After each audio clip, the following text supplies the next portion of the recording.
দেশ থেকে বৃষ্টির মতো ক্ষেপণাস্ত্র দেখল ইসরায়েল। চারদিকে আকাশ যেন লাল হয়ে উঠেছিল আগুনে। তিন দিক থেকে একযোগে ইসরায়েলের দিকে ধেয়ে আসে ক্ষেপণাস্ত্রের ঝড়। ইরান, ইয়েমেনের হুতি বিদ্রোহী এবং গাজার হামাস। গেল শনিবার রাত থেকে আতঙ্কের মধ্যে দিন কাটাচ্ছে ইসরায়েলবাসী। ইরান জুড়ে ইসরায়েলের পাল্টা হামলায় জ্বলতে থাকে তেহরানের শাহরান তেল স্থাপনা। ভয়াবহ বিস্ফোরণের শব্দে কেঁপে ওঠে গোটা শহর। এর প্রতিক্রিয়ার ইরানও জবাব দিতে শুরু করে। ধ্বংসস্তূপে পরিণত করে ইসরায়েলের রাজধানী তেল আবিব সহ বিভিন্ন শহর। এই সময়ে উত্তরের গাজা থেকে হামাস ছুড়ে মারে একের পর এক রকেট।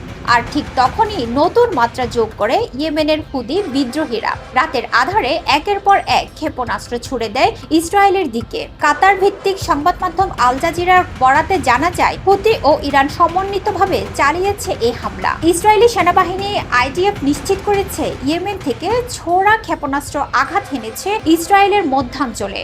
হুতিরা জানায়, এই হামলায় ব্যবহার করা হয়েছে প্যালেস্টাইন 2 নামক হাইপারসনিক ব্যালিস্টিক ক্ষেপণাস্ত্র, যা উচ্চ গতিতে আকাশ ছিন্ন করে ধেয়ে এসেছে ধ্বংস ডেকে আনতে। গত এক সপ্তাহে এটি ছিল হুতিদের দ্বিতীয় আক্রমণ।